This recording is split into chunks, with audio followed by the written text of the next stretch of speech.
नमस्कार दोस्तों। एक मैं छोटी सी कहानी आपको सुनाने लगा हूँ। प्लीज थोड़ा ध्यान से सुन लेना।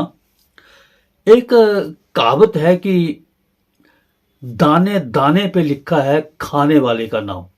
शायद सभी जानते हैं और सभी ने सुनी हुई है कहानी, कहावत भी। लेकिन ये कहावत कितनी सच्ची है और कहाँ से चली और ऐसा क्यों हुआ, ये मैं आज आपको बताऊंगा। बड़े बड़े संत महात्मा गुरु जो हैं, जो कथाएं वगैरह वाचक जो भी हैं, पंडित लोग, हर किसी के सत्संग में आप चले जाओ, किसी की कथा में आप चले जाओ, किसी से भी पूछ लो, आप यही बताएंगे कि दाने दाने पे लिखा है खाने वाले का नाम। और ये सचमुच में ही बात सही है कि जिसके नसीब में जो चीज होती है ना, उसी को ही मिलती है, बाकी किसी को नहीं मिलती, चाहे कोई कितनी भी कोशिश कर ले। तो ये कहानी, ये कहावत कहाँ से लागू हुई थी और किसने इसको सच्चाई दी थी, ये मैं आज आपको इस वीडियो में बताऊंगा। दोस्तों, वीडियो अच्छी लगे तो लाइक, शेयर और कमेंट जरूर करना। वीडियो को पूरा देखना, तब जाके ये कहानी का पता चलेगा आपको कि सच्चाई क्या है। ये कहावत हुई थी गुरु नानक देव जी के टाइम पे, हजारों साल पहले की ये कहावत थी, जब गुरु नानक देव जी इस धरती पे मौजूद थे।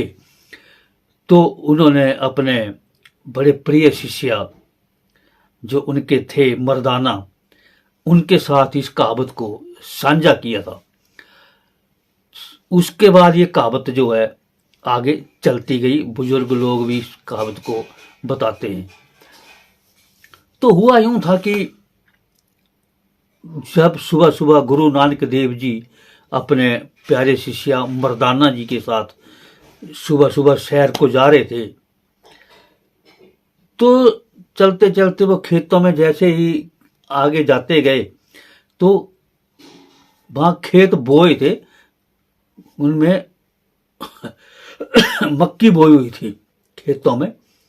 तो पिछले दिन जब खेत ताजा ताजा बोए होते हैं तो कुछ दाने जो हैं वो खेत में पड़ी जाते हैं बाहर। तो जैसे हम चलते जा रहे थे दोनों, तो मर्दाना जी बोले कि गुरु जी, क्या ये बात सही है कि दाने दाने पे लिखा है खाने वाले का नाम? तो गुरु नानक देव जी ने बोला, हाँ बेटे, ये बात बिल्कुल सही है, जिसके नसीब में वो दाना होगा उसको वो ही खाएगा। तो मर्दाना जी ने बोला कि गुरु जी, ये 3-4 दाने पड़े हैं, अगर मैं इनको खा लूं तो क्या ये मेरे नसीब में है? तो गुरु जी बोले, बेटे, अगर तेरे नसीब में हो गए तो तू खा ले, तेरे में नहीं हो गए तो कुछ और खा लेगा, जो उसके भी होंगे वो खा लेगा। तो उसने क्या किया कि 3-4 दाने जो है मक्की के हाथ में लिए और ऐसे ऐसे खाते खाते चल पड़ा। एक खाया, सीधे मुंह, दूसरा भी खाया। जब तीसरा दाना जिसने ऐसे किया ना, तो वो मुंह की बजाय नाक में घुस गया। अब नाक में घुस गया तो बंदा, उसकी सांस बंद हो गई। अब वो चिल्लाने लगा, रोने लगा, गुरुजी बचा लो, गुरुजी बचाओ, मैं तो मर गया, गुरुजी बचाओ। तो नानक देव जी ने बोला कि अब इसको बचाना तो पड़ेगा ही किस तरह। बोला, ऐसा करते हैं, चल पास में एक गांव है, वहां देखते हैं, अगर कोई निकालने वाला होगा तो उससे निकलवा लेंगे, तो तू बच जाएगा। तो वो जाते जाते एक पास के गांव में पहुंच गए। वहां गुरुजी ने पूछा कि भाई, इस गांव में कोई ऐसा आदमी है जो ये नाक में से दाना निकाल सकता है? इसके नाक में दाना फंस गया है, तो उसको बहुत दिक्कत हो रही है सांस लेने में, तो कोई ऐसा आदमी बताओ जो इसको ठीक कर सके। तो एक बुजुर्ग से थे, उन्होंने बोला कि भाई, आप फलाने गांव में चले जाओ, वहां पे इस गांव के एंड में जाके एक मकान है, वहां पे एक आदमी है, वो इसको निकालता है। पूछते पूछते पहुंच गए। उन्होंने उस आदमी को नमस्कार किया गुरुजी ने। तो बोले हाँ जी बताओ जी, सेवा बताओ। बोले जी ये ऐसे ऐसे मेरे चेले के नाक में दाना घुस गया है, इसको निकालना है। हाँ बोला जी निकाल देंगे, ठीक है। उन्होंने कुछ उसको संगा संगू के कुछ कर कुर के वो दाना निकाल दिया। उसको जैसे जोर से छींक आई, छींक आते ही वो दाना खड़क से बाहर गिरा जाके। तो बाहर क्या था कि उस आदमी ने मुर्गियां रखी हुई थी, तो जैसे ही वो दाना बाहर गिरा, एक मुर्गी फड़क से आई, उस दाने को खा गई। अब चेला गुरुजी की तरफ देखे और गुरुजी मुस्कुराते हुए चेले की तरफ देखें।